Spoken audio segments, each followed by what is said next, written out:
I have the greatest admiration for Judge because he does see things that need to be done. And most people would agree that our criminal justice system needs a lot of fixing, and there's a lot of talk. And Judge saw what needed to be done, and he got in and he acted. It struck me that we seem to be recycling a lot of people. The same people were coming through. So I stepped back, kind of looked around and found this model of a drug court that was started in Florida. And he became determined to have that happen in Brown County.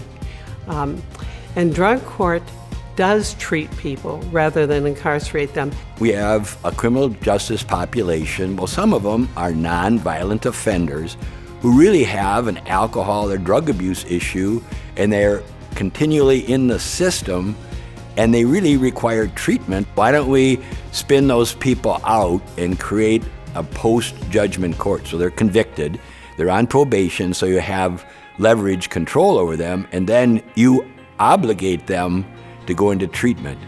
He's so highly respected that he convinces people because he never, ever, ever gives up. I met individually with every member of the county board at the time, tried to talk to them the same way I'm talking to you. And then I basically got up and said, I think this is the right thing to do. I think it would be good for our community, but you decide. I'm just a volunteer. You want me to do it, I'll do it. If you don't want to do it, I won't do it. And I cannot tell you how much it meant to me as somebody living in this town that county board said, absolutely, this is something that would be good for our community. Let's do it. We now have 6 treatment courts. So because of this, the realization is that 80% of the people in the criminal justice system either have mental health or drug and alcohol abuse problems, or a combination. So which is the tail and which is the dog? So we now have a heroin court, a drug court, a veterans court, an OWI court, a mental health court, and a family court.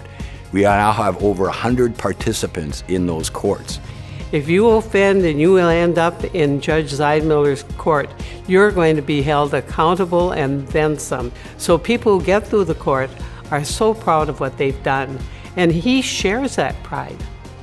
We are human beings, I think, not so much for all the negative that we've ever had in our lives, but we really are who we are by the affirmation. So whether it was our parents or a teacher or whoever it was people who told us that we could amount to something, that we weren't a piece of garbage, and that we had a life to lead. And so in the treatment courts, I've come to understand that that's really the most important thing you can do for a child or an adult, is just to try to point out to them their good qualities instead of hammering them all the time about their failings.